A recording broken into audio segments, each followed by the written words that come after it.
Kemi Badenoch, the Leader of the Opposition. Mr Speaker, can I start by thanking the Prime Minister for the way he responded to the murder of Ann Widdecombe last week. This is the first opportunity I've had on the floor of the House to commemorate her life. A lot has been said about how she died. I want to focus on celebrating the life she lived. She was a woman of high principle, profound beliefs with a wicked sense of humour, a wonderful combination of being a serious person who did not take herself too seriously. She changed her faith from Anglican to Catholic and from the Conservative Party to the Brexit Party, but she always remained part of the Conservative family. You may not always have agreed with her, but Ann Widdecombe was a woman who said what she meant and meant what she said. Hers was an honesty that made our politics better. Her wit and forthrightness sat alongside a deep humanity and decency. She had wonderful turns of phrase. She said, "We need less political correctness and more political courage." She said, "If we deny our culture, become nothing and everything, that weakens us." And finally, Mr. Speaker, she also said, "It is a truth universally unacknowledged at Westminster that there is life after politics." So with that in mind, I turn to this Prime Minister's final questions. And Mr. Speaker, I wanted to make sure that I got the tone right today.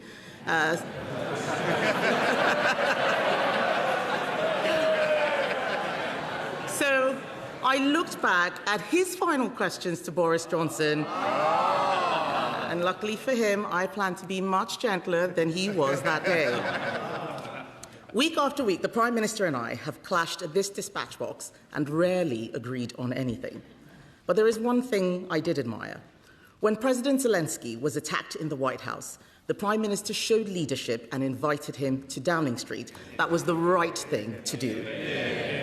Ukraine is on the front line in the battle for freedom. So does the Prime Minister agree that cross-party support for their cause must endure? Prime Minister. Can I start by joining her in a tribute to Ann Widdecombe? I know that the hurt is keenly felt across all her friends and family, but it is particularly keenly felt by political colleagues in the Conservative Party for many years and in Reform as well. And that's why one of the first things I did on Friday was to phone the Leader of the Opposition and the Leader and Deputy Leader of Reform to express my condolences and to try to act in a cross-party manner, because I knew how much this would hurt them and their parties and many people in their party. And I thank them for taking that call in the spirit that they did last Friday. I thank her for her comments about Ukraine. We have stood united on Ukraine in this House. We supported the last government in the approach that they took, and we've taken that approach on. That meeting with President Zelensky, the day after he was evicted from the Oval Office, he left alone. He got a plane. We got him to come to London, and I asked him to come to Downing Street straight away. And I walked out to meet him. I gave him a hug, and then I showed him what was in the street, which was many people who had come thinking that he was visiting Downing Street. And the moment he got out the car and hugged me, they cheered on the top of their voices, the British people, to tell President Zelensky exactly what they thought of him and the way that he had been treated. And that was a really emotional moment, because it was the first human contact he had effectively had outside of his immediate team since he left the Oval Office. I had a meeting with him to tell him that in this country we will stand with him and Ukraine, and I didn't let him leave alone. I walked him out to his car, because we don't let people in Britain walk out of our buildings alone. We escort them out. Kemi Badenoch. Can I thank the Prime Minister for that answer? And no doubt he will be disappointed that he won't be emulating his hero, Harold Wilson, in winning multiple elections. However, we all hope that he may be about to emulate him in another way, by being the Prime Minister when England win the World Cup. That is something that every single one of us in this House should get behind, especially the SNP.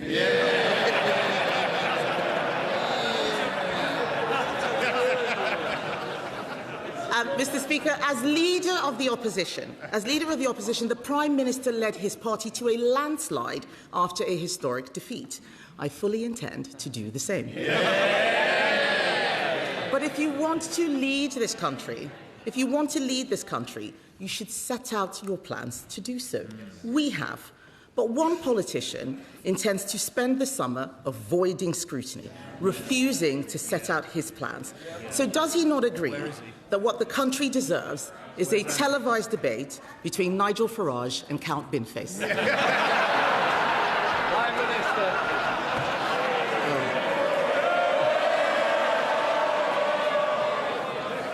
Well,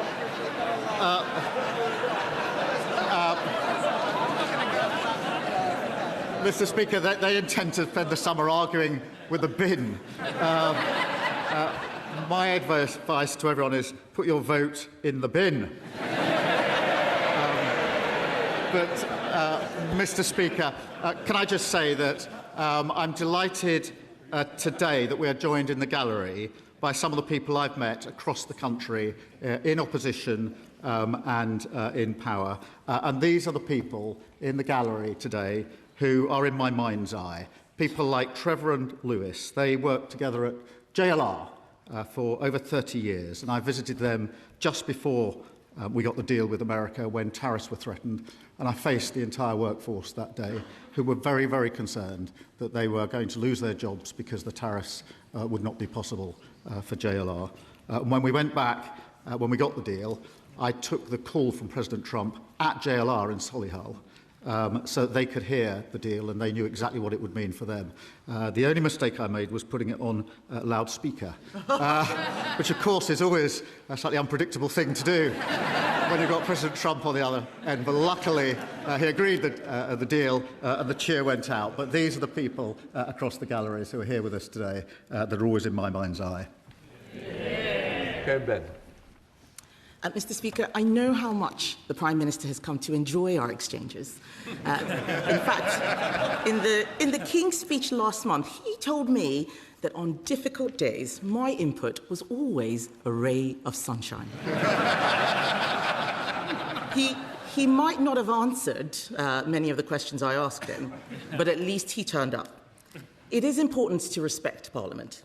So does the Prime Minister agree with me that his successor should come to this place and answer questions rather than scurrying away for the summer? Prime Minister. Well, Mr. Speaker, as Prime Minister, I've participated in over 60 PMQs. Always a pleasure, always something to look forward to. And I've answered, or at least given answers, on 2,800 times. And I'm sure she will question my successor in the same way. And I'm sure she'll forgive me if I just mention one or two others who are in the gallery who have been affected by the decisions we've made, because Billy, who is sitting in the gallery in front of me, was diagnosed with breast cancer in 2023. She was there, Mr. Speaker, when we launched our plan for change, and she's been a tireless advocate for better cancer care. Billy joins us today from the Special Needs School where she works in London, and I'm pleased to tell the House that Billy's cancer is in remission. Can I thank the Prime Minister for that answer and paying tribute to so many of the people who he has been able to help. In fact, I remember when I started this job, the Prime Minister was very helpful to me, saying that I wouldn't last the year. Life comes at you fast.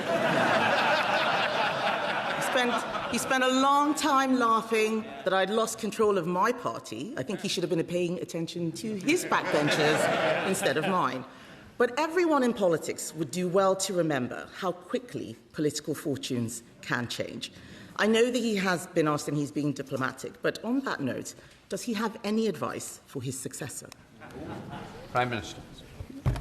Mr. Speaker, I will give my wholehearted support to my successor. I want this Labour government to be a success.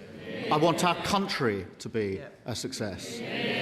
I shall give my support privately if asked for, not publicly when not asked for. But, Mr. Speaker, I also, if I may, wanted to draw attention to Pooja, who's with us in the gallery today with her daughter. I first met Pooja in a cafe at the back of Euston Station, and she told me about her son Ronan, who was murdered when he was 16, having just done his GCSEs. I have to say, as a father of two teenagers, I found that very hard to hear. His killer, who was also a teenager, collected a ninja sword and a machete from his local post office. He bought them online using a parent's credit card, a fake name, with no ID checks. And when I heard that, I said to Pooja that I would campaign with her to get the law changed and make a commitment and a promise to her. And that's why we passed Ronan's Law, driven by Pooja's inspirational campaigning. And today I'd just like the opportunity to thank her for that. Kemi Badenoch. Mr Speaker, that is a lovely statement that the Prime Minister has just made to Pooja. I'm sure the whole House will agree. I think the whole House will also agree that he gave a very diplomatic answer to the question I asked him on advice to his successor. And having heard it, I say this to Labour MPs with as much goodwill as I can muster. We have been where you are. Changing Prime Minister is not a silver bullet. Indeed, it may be that the Labour Party's troubles are only just beginning. Solving the fundamental problems in this country will require difficult decisions. And you also need to know how to get things done. The Prime Minister once said that when he pulled the levers, nothing happened. Why did he think that was? Prime Minister. Well, Mr Speaker, we did pull the levers. We pulled the levers to stabilise the economy, and we've stabilised the economy. We pulled the levers to strengthen our public services, and NHS waiting lists are coming down at the fastest rate for 17 years. We pulled a big lever on child poverty, and this government will be doing more on child poverty than any government ever, including previous Labour governments. We put the biggest investment into defence and security, and our international standing has been restored. But, Mr Speaker, we also pulled the lever on the individual cases that matter, including individuals like Carla, who's in the gallery today. It was one of the parents that came to see me about online harm and the harm it can do to our young children, and that's why we banned social media for under-16s. And Daniel, who's also here with his son, who spoke to me many times about the struggles he's had with the cost of living and the need for a safe and secure home for every family and every child to grow up in. They're the people, Mr Speaker, that matter more to me than anything else, because it's their lives that I think about when we make decisions in this government. Final question, Kemi Badenoch. Thank you, Mr Speaker. So for my last question, the Prime Minister may not think so now, but it is a tribute to him that not a single sitting Labour MP could beat him.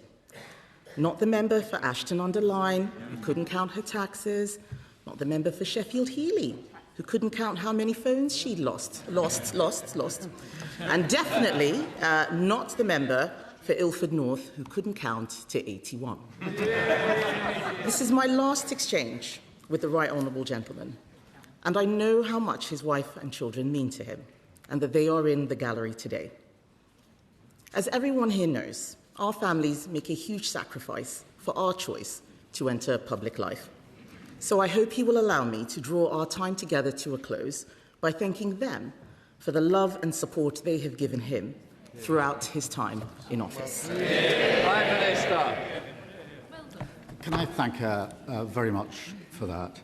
It is the last question I'll face from the Leader of the Opposition, and so let me wish her well and her family.